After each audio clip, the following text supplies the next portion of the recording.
She described John holding JonBenét with his arms around her upper legs, her body extended upward and away from his, with her head positioned above his own, preventing him from seeing her face.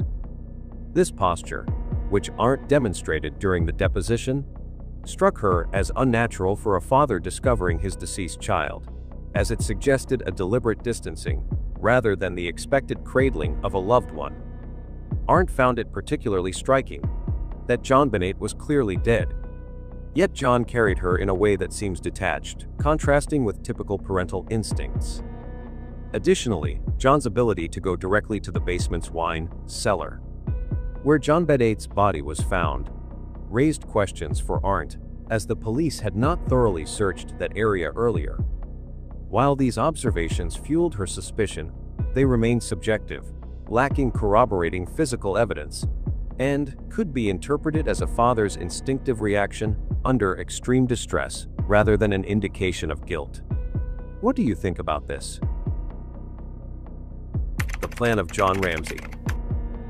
Delving deeper into John Ramsey, many argue that his apparent innocence in numerous aspects of the JonBenét Ramsey case stemmed from his wealth and influence at the time. Throughout the investigation, several details raised genuine questions about his involvement, suggesting that John Ramsey requires far more explanation than the brief public defenses he offered through media appearances. Let's go first with his most well-known lies. In the JonBenét Ramsey case, several inconsistencies in John Ramsey's statements have been flagged as potential lies, raising suspicions about his involvement or motives, though none conclusively prove guilt.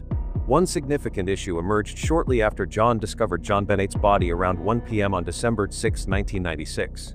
Approximately 20 minutes later at 1:40 p.m.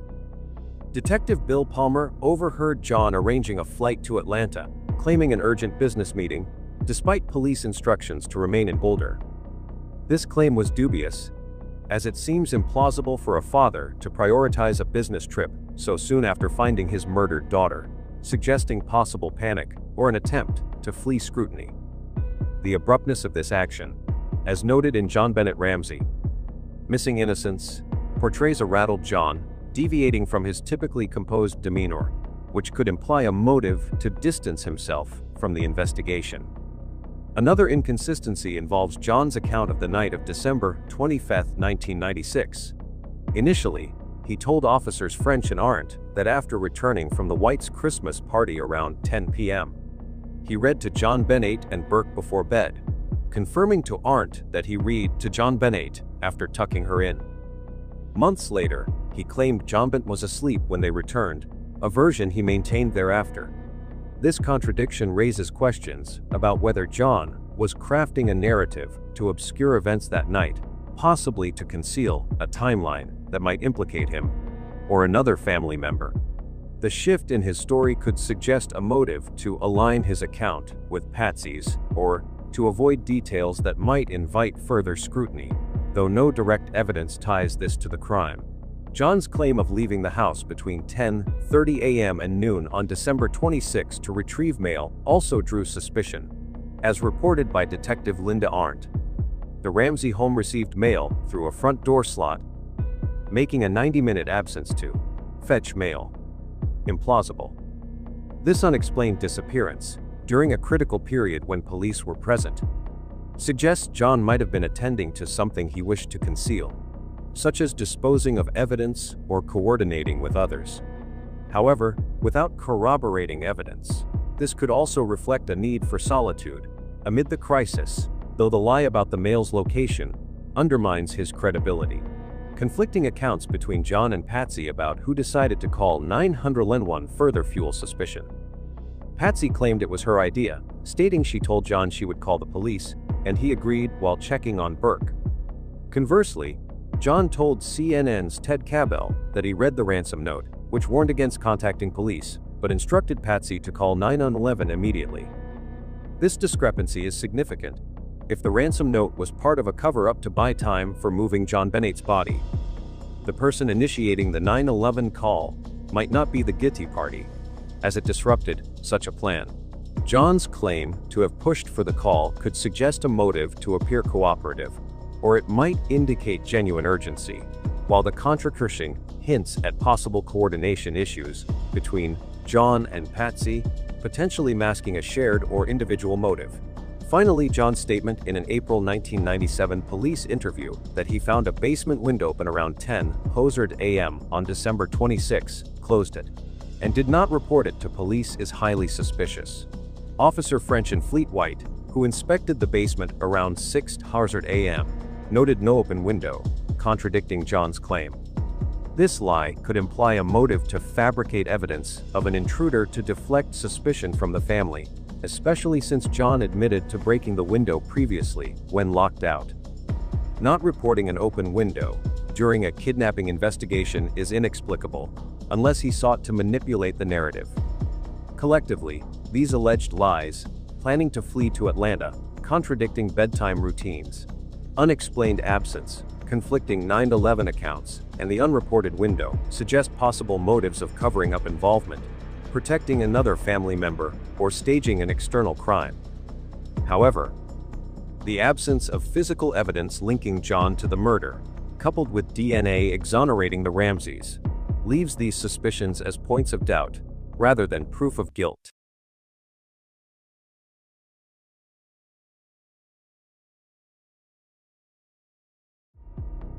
Beside the lies, several additional points of suspicion surrounding John Ramsey in the John Bennett Ramsey case have fueled speculation about his involvement, though none provide conclusive evidence of guilt. One recurring concern stems from the autopsy findings, which indicated trauma estimated to have occurred from 7 to 10 days before John Bennett's death on December 26, 1996, suggesting possible prolonged abuse. This led some investigators and theorists to hypothesize that John, as a central figure in the household, might have been responsible for or aware of this abuse, potentially motivating him to silence John Bennett to prevent her from disclosing it. While this theory casts suspicion on John, no direct evidence, such as DNA or witness testimony, confirms his involvement in prior abuse, and the Ramsey family was exonerated by DNA evidence in 2008. Another point of suspicion involves unconfirmed reports of fibers matching John Ramsey's shirt found in John Bennett's underwear and vaginal area. These fibers, if accurate, could suggest John's direct contact with John Bennett during the crime, raising questions about his role in the assault or staging. However, this information was never officially verified or presented in court, rendering it speculative and unreliable. The lack of corroboration weakens its significance, but it persists in public discourse as a point of suspicion, amplified by theories that John's wealth and influence may have suppressed such evidence.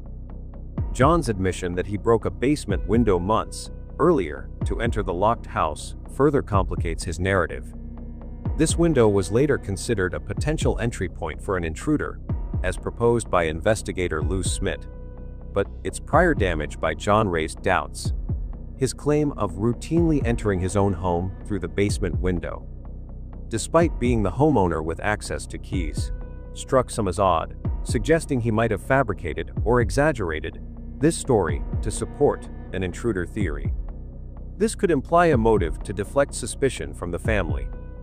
Though intact cobwebs around the window, noted by Boulder police, undermine the idea of recent use by anyone, including an intruder. Some theories shift suspicion from Patsy to John, positing that Patsy may have assisted in a cover-up, such as writing the ransom note, while John was the primary perpetrator, strangling John Bennett to conceal prior abuse.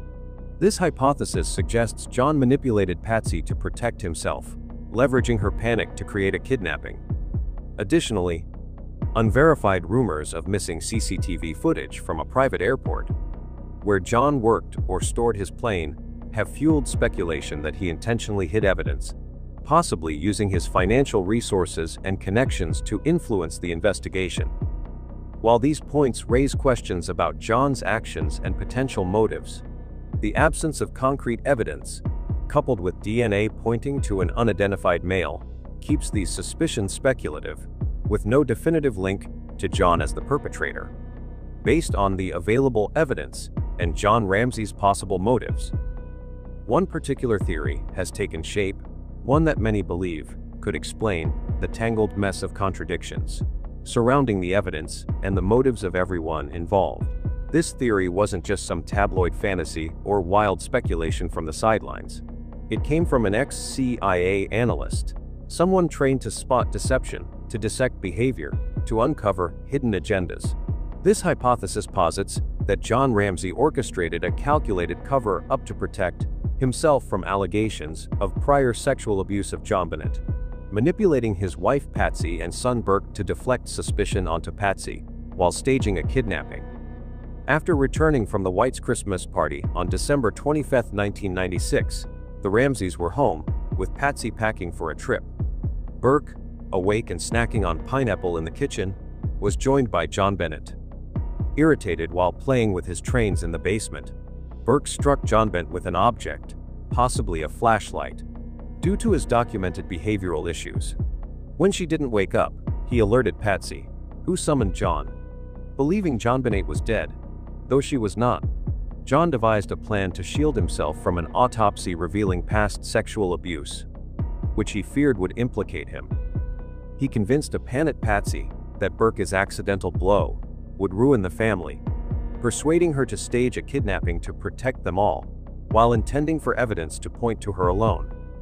John allegedly instructed Patsy to write a ransom note, using household paper and referencing his 118 Zalozan bonus to ensure it implicated her through handwriting and style. He provided guidelines, such as including a demand for a suitcase of money to justify leaving the house, but ensured the note's flaws, its length and theatrical tone, would reflect Patsy's panicked state. Meanwhile, John performed a mild sexual assault on JonBenét's body with Patsy's paintbrush, expecting an autopsy to attribute any abuse to this act, unaware it would reveal prior abuse. He wiped down evidence linked to himself and Burke, took a shower to eliminate traces, and disposed of his clothes, while leaving Patsy's evidence intact and denying her time to clean up, ensuring she appeared culpable. The garrote, made from Patsy's paintbrush, was used to strangle JonBenét, which John and Patsy believed was staging but actually caused her death, explaining Patsy's distress upon learning this. Realizing dumping the body was too risky, John altered the plan, convincing Patsy to hide JonBenét in the basement wine cellar and invite friends over to contaminate the scene and potentially frame them as intruders.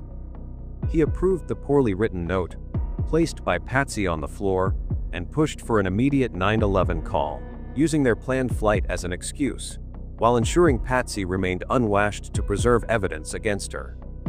During the call, Burke briefly appeared, asking, "What did you find?" indicating he knew JonBenét was hurt but was sent back to bed to maintain his alibi of sleeping. John later handed investigators the notepad used for the note, deliberately implicating Patsy. When friends failed to find the body, John discovered it himself, moving it to contaminate evidence further and justify any residual DNA. John's alibi was simple. He claimed to have slept all night, waking only to Patsy's screams, a story easy to maintain with minimal risk of contradiction. Burke's identical alibi required little coaching, though his discomfort when shown a photo of the pineapple bowl during a later interview betrayed his involvement in the snack. Patsy, burdened with